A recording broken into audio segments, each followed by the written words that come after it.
नमस्कार मेरे प्यारे विद्यार्थियों। आज हम लोग चौथा क्वेश्चन को देखेंगे और आज का क्वेश्चन है इलेक्ट्रिक डायपोल के कारण उसके अक्ष के किसी बिंदु पर उत्पन्न विद्युत तीव्रता का व्यंजक प्राप्त करें। तो चलिए हम लोग देखते हैं। तो सबसे पहले हम आप लोगों को बता दें कि इलेक्ट्रिक डायपोल किसे कहते हैं। हालांकि आप लोग क्लास में पढ़े ही हैं, लेकिन एक बार फिर से समझ लीजिए। जब समान परिमाण तथा विपरीत प्रकृति के आवेश को अल्प दूरी पर रखा जाता है तो उसे विद्युत द्विध्रुव कहते हैं। जैसे मान लीजिए कि यह एक आवेश है Q और यह एक दूसरा आवेश है Q, दोनों का परिमाण समान है लेकिन प्रकृति विपरीत, मतलब एक है -Q और दूसरा है +Q, और ये दोनों आवेश को अगर अल्प दूरी पर रखेंगे, थोड़ा सा दूरी पर रखेंगे, तो ये कहलाएगा विद्युत द्विध्रुव। अर्थात जब समान परिमाण तथा विपरीत प्रकृति के आवेश को अल्प दूरी पर रखा जाता है तो उसे विद्युत द्विध्रुव कहते हैं। ठीक है, उसके बाद मान लेते हैं कि ये दोनों आवेश के बीच का दूरी कितना है। तो आवेश और ये इसके केंद्र के बीच का दूरी मान लीजिए a, तो यहां से यहां तक का भी दूरी होगा a, अर्थात दोनों के बीच का दूरी हो गया 2a। अब देखिए एक और है विद्युत द्विध्रुव आघूर्ण, जो कि आप लोग क्लास में पढ़ेंगे। इलेक्ट्रिक डायपोल मोमेंट जिसे P के द्वारा सूचित किया जाता है। तो इलेक्ट्रिक डायपोल मोमेंट किसे कहते हैं? तो विद्युत द्विध्रुव में उपस्थित दोनों आवेश में से किसी एक आवेश का परिमाण तथा दोनों आवेश के बीच के दूरी के गुणनफल को, दूरी कितना है 2a, ये दोनों को गुना करेंगे, जो वैल्यू निकल के आएगा यही कहलाएगा इलेक्ट्रिक डायपोल मोमेंट यानी विद्युत द्विध्रुव आघूर्ण। तो P बराबर हो जाएगा 2AQ। ठीक है, तो ये फॉर्मूला याद रखना है क्योंकि इस व्यंजक में ये फॉर्मूला यूज होने वाला है। ठीक है, तो विद्युत द्विध्रुव समझ गए और विद्युत द्विध्रुव आघूर्ण समझ गए। ठीक है, एक बार फिर से रिपीट कर देते हैं। जब समान परिमाण तथा विपरीत प्रकृति के आवेश को अल्प दूरी पर रखा जाता है तो उसे विद्युत द्विध्रुव कहते हैं। और विद्युत द्विध्रुव में उपस्थित दोनों आवेश में से किसी एक आवेश का परिमाण तथा दोनों आवेश के बीच के दूरी को अगर गुना करेंगे तो ये विद्युत द्विध्रुव आघूर्ण निकलता है। अर्थात विद्युत द्विध्रुव आघूर्ण का परिभाषा होगा कि विद्युत द्विध्रुव में उपस्थित दोनों आवेश में से किसी एक आवेश का परिमाण तथा दोनों आवेश के बीच के दूरी के गुणनफल को विद्युत द्विध्रुव आघूर्ण कहते हैं। इसे P के द्वारा सूचित किया जाता है। P बराबर होता है 2AQ। अगर ये समझ गए हैं तो चलिए हम लोग व्यंजक की ओर चलते हैं। तो हम लोग का टॉपिक क्या है? तो हम लोग का टॉपिक है इलेक्ट्रिक डायपोल के कारण, अर्थात विद्युत द्विध्रुव के कारण उसके अक्ष के किसी बिंदु पर उत्पन्न विद्युत तीव्रता का व्यंजक प्राप्त करें। तो सबसे पहले विद्युत द्विध्रुव के कारण। तो विद्युत द्विध्रुव में कुल कितने आवेश होते हैं? 2 आवेश। आवेश किसी न किसी वस्तु पर होगा। तो मान लेते हैं यह एक कोई वस्तु है और यह एक कोई दूसरा वस्तु है। ठीक है, ये वस्तु का नाम हम लोग मान लेते हैं A और इस वस्तु का नाम मानते हैं B, और मान लेते हैं कि इस पर -Q आवेश है और इस पर +Q आवेश है। अब क्या करते हैं कि दोनों वस्तु को मिलाते हैं और मान लेते हैं ये दोनों वस्तु को मिलाने वाली रेखा का ये केंद्र है। ठीक है, इस केंद्र का नाम मानते हैं O। आवेश और केंद्र के बीच का दूरी यदि A हो तो केंद्र और इस आवेश का भी बीच का दूरी A होगा, क्योंकि केंद्र जो है वो बराबर भाग में बांटता है। तो जितना दूरी ये होगा उतना ही दूरी ये होगा। उसके बाद क्या बोला? उसके अक्ष के, सबसे पहले अक्ष किसे कहते हैं? दोनों आवेश को मिलाने वाली रेखा जो होता है इसी को हम लोग अक्ष कहते हैं। ठीक है, बोला अक्ष के किसी बिंदु पर, कहीं पर एक बिंदु ले लीजिए। मान लीजिए यहाँ पर एक बिंदु है और इस बिंदु का नाम मान लीजिए P है। ठीक है, जो कि इसके केंद्र O से R दूरी पर है। कितना दूरी पर? R दूरी पर है। ठीक है, और इसी बिंदु पर हम लोगों को विद्युत तीव्रता का व्यंजक प्राप्त करना, अर्थात E का मान निकालना है। ठीक है, अब यहाँ पर समझिए, चित्र बनकर हम लोगों का कंप्लीट हो चुका है। ठीक है, अगर हम भाषा की चर्चा करें तो क्या होगा? सुनो, ये क्या है? ये है इलेक्ट्रिक डायपोल अर्थात विद्युत द्विध्रुव। ठीक है, ये क्या है? विद्युत द्विध्रुव। तो हम लोग कहेंगे माना कि AB एक विद्युत द्विध्रुव है। माना कि AB एक विद्युत द्विध्रुव है, अर्थात इलेक्ट्रिक डायपोल है। माना कि AB एक विद्युत द्विध्रुव है जिस पर -Q तथा +Q 2 आवेश है।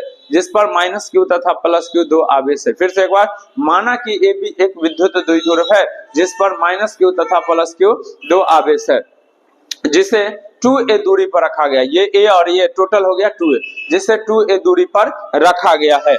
इसके केंद्र O से r दूरी पर इसके अक्ष पर एक बिंदु P है जहां विद्युत तीव्रता का व्यंजक प्राप्त करना। फिर से समझिए, माना कि AB एक विद्युत द्विध्रुव है जिस पर -q तथा +q दो आवेश है जिसे 2a दूरी पर रखा गया है। इसके केंद्र O से r दूरी पर इसके अक्ष पर एक बिंदु P है जहां विद्युत तीव्रता का व्यंजक प्राप्त करना है। एक बार और सुन लीजिए, मेरे शब्द को सुनिए और ये चित्र से मिलाइए, तब जाके ज्यादा समझ में आएगा। फिर से सुनिए, माना कि AB एक विद्युत द्विध्रुव है जिस पर -q तथा +q दो आवेश है जिसे 2a दूरी पर रखा गया है। इसके केंद्र O से r दूरी पर इसके अक्ष पर एक बिंदु P है जहां विद्युत तीव्रता का व्यंजक प्राप्त करना है। तो चलिए हम लोग जो है भाषा को लिख लेते हैं। भाषा हो जाएगा, माना कि AB एक इलेक्ट्रिक डाइपोल यानी विद्युत द्विध्रुव है जिस पर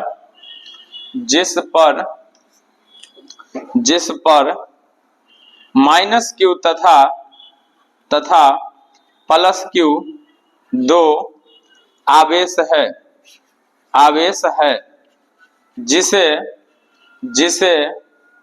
जिसे 2a दूरी पर रखा गया है, जिसे 2a दूरी पर रखा गया है। पैराग्राफ चेंज करके, इसके केंद्र O से r दूरी पर इसके केंद्र O से r डिस्टेंस यानी दूरी पर इसके अक्ष पर एक बिंदु P है जहां विद्युत तीव्रता का व्यंजक प्राप्त करना है। व्यंजक प्राप्त करना है, ये रहा भाषा। अब सुनिए, हम लोग पहले क्या करेंगे, इस आवेश के कारण इस पर कितना तीव्रता उत्पन्न हुआ उसको निकालेंगे, फिर इस आवेश के कारण कितना हुआ उसको निकालेंगे। चूंकि तीव्रता सदिश राशि है तो सदिश के नियम से उसको जोड़ देंगे। लेकिन उससे पहले आप लोग बताइए कि जैसे यह Q आवेश है और R दूरी पर एक बिंदु है P, तो इस बिंदु पर विद्युत तीव्रता का मान क्या होगा? तो इस बिंदु पर तीव्रता का मान होगा E बराबर 1/4πε0 इंटू Q बटा R², जहां Q जो है वो आवेश को बताता है और R जो है आवेश और बिंदु के बीच के दूरी को बताता है, जो कि आप लोगों को एक टॉपिक पढ़ाया गया था, बिंदु आवेश के कारण किसी बिंदु पर उत्पन्न विद्युत तीव्रता का व्यंजक प्राप्त करे। तो याद रखना है कि Q आवेश से R दूरी पर अगर कोई बिंदु हो तो उस बिंदु पर तीव्रता का वैल्यू होगा 1/4πε0 इंटू Q बटा R²। चलिए, अब ये बात समझ गए हैं तो अब यहाँ पर ध्यान दीजिए, ये एक है -q और दूसरा है +q। तो हम लोग पहले -q आवेश के कारण बिंदु P पर कितना तीव्रता होगा उसको देखेंगे, फिर +q आवेश के कारण कितना होगा उसको देखेंगे। तब यहाँ लिखते हैं -q चार्ज के कारण पॉइंट P पर उत्पन्न विद्युत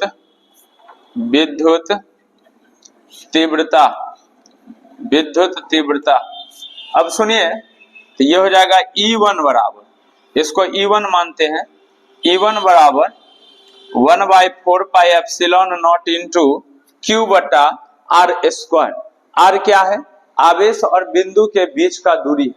आवेश है यहाँ, बिंदु है यहाँ, तो ये पूरा दूरी कितना होगा, तो यहाँ से यहाँ तक r है और यहाँ से यहाँ तक a है, तो टोटल डिस्टेंस कितना हो जाएगा r प्लस a। फिर से समझिए, ये जो बट्टा में r स्क्वायर होता है वो r क्या है, आवेश और बिंदु के बीच का दूरी।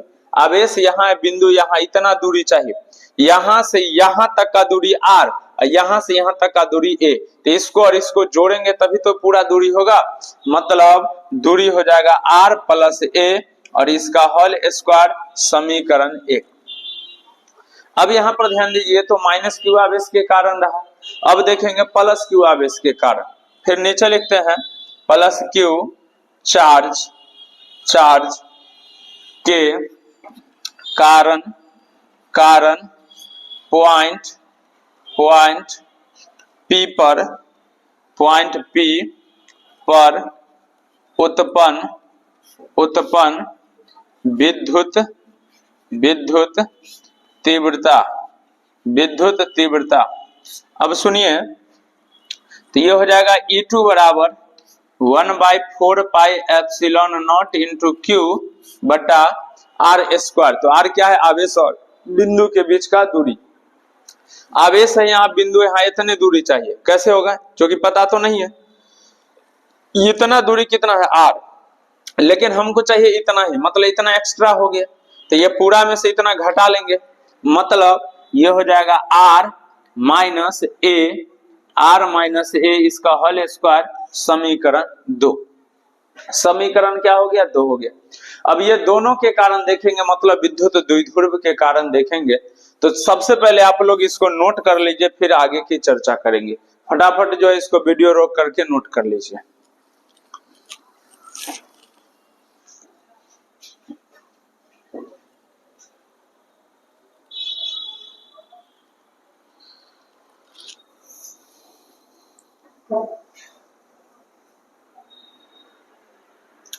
चलिए, इसको नोट कर लिए हैं, तो अब आप हम आगे देखते हैं, इसको इरेज कर लेते हैं।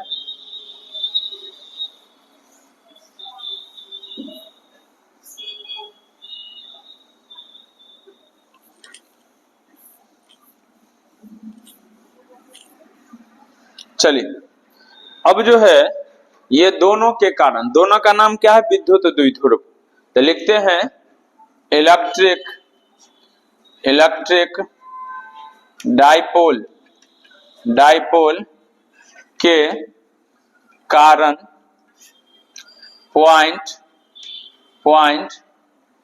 P पर उत्पन्न विद्युत तीव्रता।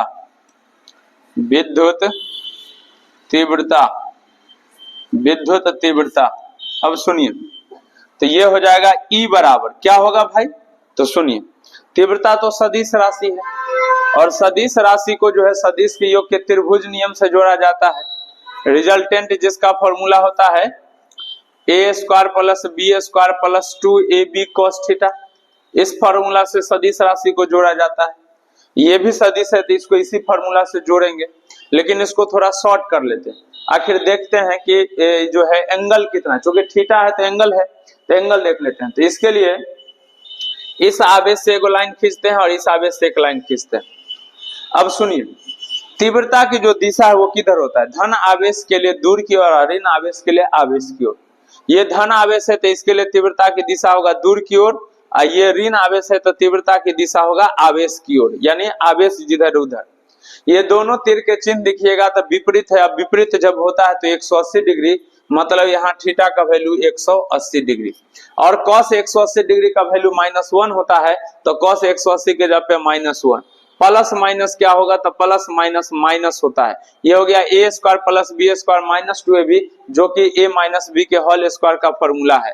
तो r बराबर रूट अंडर हो जाएगा a माइनस b का होल स्क्वायर, स्क्वायर से रूट कैंसिल, तो r बराबर हो जाएगा a माइनस b। क्या होगा, a माइनस b होगा। ठीक है, तो ये रहा रिजल्टेंट निकालने का फॉर्मूला, अगर विपरीत दिशा हो अर्थात थीटा का वैल्यू 180 डिग्री हो तब। चलिए, अब हम इस ये जो है चिन्ह को हटाते हैं, लाइन को हटाते हैं, एंगल हमें पता हो गया 180 है, तो जब 180 होगा तो फॉर्मूला क्या हुआ, a माइनस बी। ठीक है, तो हम लोग यहाँ पर लिखेंगे E2 minus E1, E2 minus E1, ठीक है। प्रश्न आता है सर E2 माइनस E1 ही क्यों, E1 माइनस E2 क्यों नहीं? तो आप देखेंगे तो E2 बड़ा है और E1 छोटा है, क्योंकि आप समीकरण 1 और समीकरण 2 को देखिए। समीकरण 1 और समीकरण 2 को देखिएगा तो उसमें पता चलेगा कि E2 बड़ा है और E1 छोटा है। कैसे? तो E1 का जो वैल्यू है वो 1/4 pi epsilon not into Q बटा आर प्लस ए का होल स्क्वायर है, जबकि E2 का जो वैल्यू है वो 1/4 pi epsilon not into Q बटा आर माइनस ए का होल स्क्वायर है। देखिए आर माइनस ए यानी कम करके भाग देंगे, तो कम से भाग देंगे तो ज्यादा वैल्यू आएगा ना, और यहाँ ए प्लस आर प्लस ए है मतलब जोड़ा है यानी ज्यादा है, ज्यादा से भाग देंगे तो वैल्यू कम आएगा। जैसे मान लीजिए हम इसको डिजिट लेकर समझाते हैं, 10 में भाग देना है 3 प्लस 2 से, और एक है 10 में भाग देना है 3 माइनस 1 से। अब ये दोनों में बड़ा कौन होगा? देखिए 3 और 2 5, तब 5 से भाग देंगे 10 में 2 आएगा, 3 में से 1 गया 2 हो गया, ठीक है। तो 2 हो गया तो 5/2 10/2 यानी 5 आएगा। देखिए माइनस करके भाग दिए तो वैल्यू ज्यादा आया, प्लस करके भाग दिए तो वैल्यू कम आया। तो यहाँ भी देखिए माइनस देके भाग देंगे मतलब वैल्यू ज्यादा आएगा, प्लस देके भाग देंगे मतलब इसका वैल्यू कम आएगा, ठीक है। तो इसका मतलब E1 जो है वो छोटा है और E2 जो है वो बड़ा है, ठीक है। तो बड़ा में से छोटा को घटाएंगे तो ये हो गया E2 माइनस E1। अब हम लोग जो है E2 और E1 का मान रखेंगे, तो E2 का वैल्यू क्या है?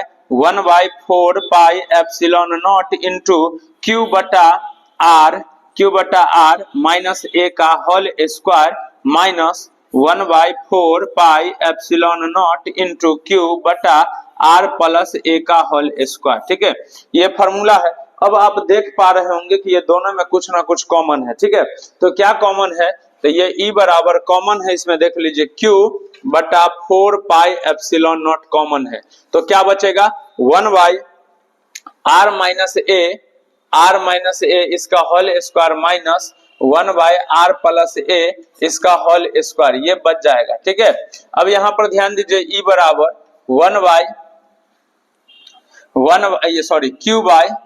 Q by 4 pi epsilon not into दोनों का एलसीएम लेंगे r माइनस ए का whole square into R plus A का होल स्क्वायर होगा। भिन्न का घटाव तो आप लोगों को आता ही होगा, तो दोनों का एलसीएम इतना होगा, तो इतना से भाग देंगे तो ये कैंसिल, तो ये बचेगा मतलब r प्लस ए का होल स्क्वायर माइनस इधर बचेगा r माइनस ए का होल स्क्वायर। अब देखिए E बराबर ये हो जाएगा Q बटा 4 पाई एप्सिलॉन नॉट, इसको a प्लस बी के होल स्क्वायर पर तोड़ेंगे, और a प्लस बी का होल स्क्वायर होता है a square plus B square plus 2ab, तो a के जगह पे r है तो r square plus a square plus 2ab, तो a के जगह पे r और b के जगह पे a, माइनस का चिन्ह है तो कोष्ट पड़ेगा, इसको a माइनस बी के होल स्क्वायर पर तोड़ेंगे तो ये हो जाएगा क्या? r square plus a square और माइनस में 2ra, ठीक है। चलिए और बटा जब दोनों का स्क्वायर है, अब आप लोग बताइए कि कहीं पर अगर लिखा हुआ है x स्क्वायर y स्क्वायर, तो क्या हम इसको ऐसे लिख सकते हैं x y का होल स्क्वायर? क्योंकि तोड़ने के बाद तो यही आएगा, तो जब ये इसका स्क्वायर है तो दोनों को एक साथ लिख लेते हैं r minus A into R plus A और ये पूरे का होल स्क्वायर, ठीक है। यहां तक समझ गए हैं। अब आगे देखते हैं E बराबर Q बटा 4 पाई एप्सिलॉन नॉट इंटू ये हो जाएगा r square plus a square plus 2ra, कोष्ट को तोड़ेंगे तो ये सबका चिन्ह बदलेगा क्योंकि आगे माइनस है, तो प्लस माइनस हो जाएगा minus r square minus a square minus minus plus 2ra और बटा a minus B into A plus B, किसका फॉर्मूला होता है? a square minus B square का, तो a के जगह पे है r, तो r स्क्वायर माइनस में a स्क्वायर इसका होल स्क्वायर। अब देखिए r स्क्वायर से r स्क्वायर और a स्क्वायर से a स्क्वायर कैंसिल हो जाएगा, तो बचेगा क्या? तो सबसे पहले इसको नोट कर लीजिए, उसके बाद हम आपको आगे बताते हैं। इसको नोट कीजिए फटाफट। चलिए नोट कर लिए हैं, तब आगे ध्यान दीजिए। यहाँ पर देखिए अब जो है E बराबर बच गया Q बटा 4 पाई एप्सिलॉन नॉट इंटू उधर कितना बच गया? तो 2a r और 2a r कितना हो गया? 4ra, इसको हम लिख सकते हैं बटा R square minus A square इसका होल स्क्वायर। ई बराबर हम इसको लिखते हैं 1/4 पाई एप्सिलॉन नॉट। क्यू को अभी हटा दिए हैं, इनटू 4 को लिखते हैं 2 ए और ये क्यू, तो इधर ये तो 4 था तो 2 लिख लिए, तो इधर बच गया 2। आर को इसके साथ नहीं लिखे तो आर बच गया, ए को लिख लिए हैं तो ये तो हो ही गया। अब बटा नीचे बच गया R square minus A square इसका होल स्क्वायर। यहां पर एक बार और समझ लीजिए, 4 को तोड़ेंगे 2 गुने 2 लिख सकते हैं, तो 2 दूना 4, आर है तो आर, ए है तो या क्यू को यहां से अंदर ले आते क्यू, तो सब कुछ वही होगा। अब देखिए 2aq किसका फॉर्मूला है, क्लास के शुरुआत में ही बोले थे 2aq p का फॉर्मूला है, तो हमें यहाँ पर लिखते हैं ई बराबर 1/4 pi epsilon not into 2aq के जगह पे p इंटू में 2r और बट्टा में r square minus A square इसका होल स्क्वायर। ठीक है, ये हो गया होल स्क्वायर। अब यहाँ पर ध्यान दीजिए, सुनिए, इसको इरेज करते हैं।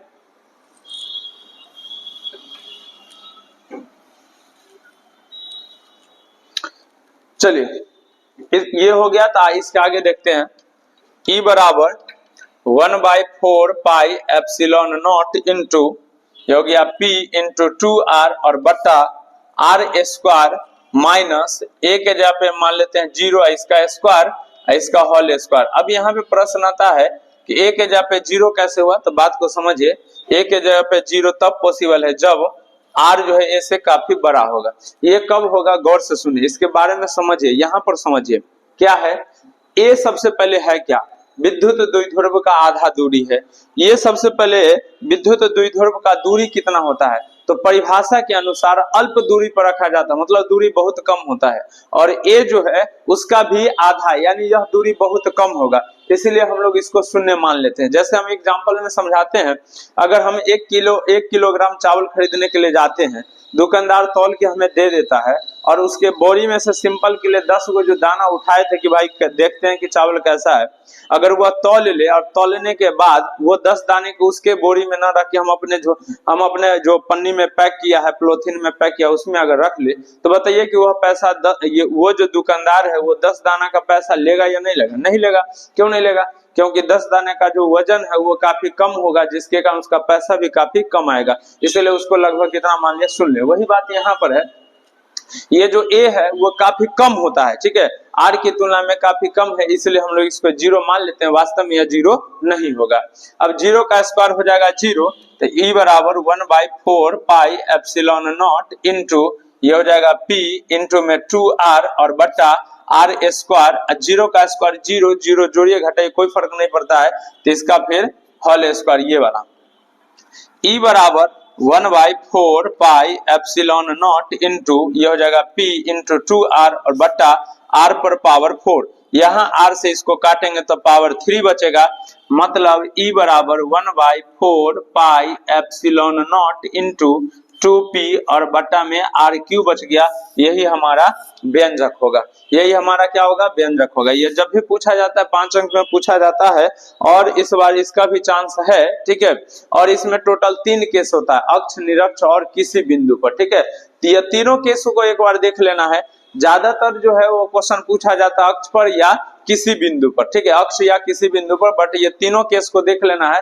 आप लोगों को क्लास में पढ़ाया गया है ही, और एक बार ये जब तीनों ये जो है 20 क्वेश्चन को हम बता देंगे, उसके बाद इसका केस और भी बता देंगे, और भी कुछ 5 अंक वाले को और भी एक बार रिवीजन करा देंगे ताकि ध्यान में रहे। क्योंकि कोई भी टीचर जो है एक संभावना व्यक्त करता है कि ये क्वेश्चन आने की संभावना है। कोई भी टीचर ब्रह्मा जी होते नहीं है कि वरदान दे देंगे, या वही टीचर ऐसा नहीं है कि वही टीचर क्वेश्चन बनाते हैं जिनको पता है कि यही क्वेश्चन आएगा, ठीक है। एक संभावना व्यक्त करते हैं किसी आने की संभावना है, ठीक है। तो ये इस क्वेश्चन को भी आने की संभावना है, और इस आप लोग जब रिवीजन करेंगे तो इसके तीनों केस, अक्ष, निरक्ष और किसी बिंदु, तीनों केस को एक बार रिवीजन कर लेंगे, ठीक है।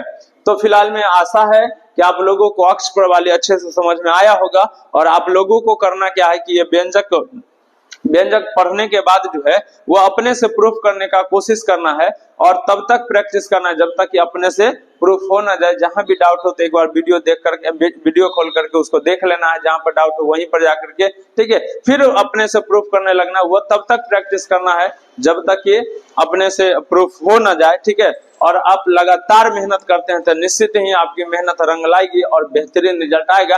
तो आशा करते हैं कि आप लोगों को क्लास बहुत ही अच्छा लग रहा होगा। अगर बहुत अच्छा से समझ में आ रहा है, ठीक है, तो अपने दोस्तों के साथ वीडियो को शेयर कीजिए, ठीक है, ताकि और भी बच्चे पढ़ सके, ज्यादा से ज्यादा व्यूज जा सके, ताकि हमें भी पढ़ाने में मन लगेगा। तो चलिए आज के लिए रहने देते हैं और फिर मिलते हैं अगले क्लास में। जय हिंद।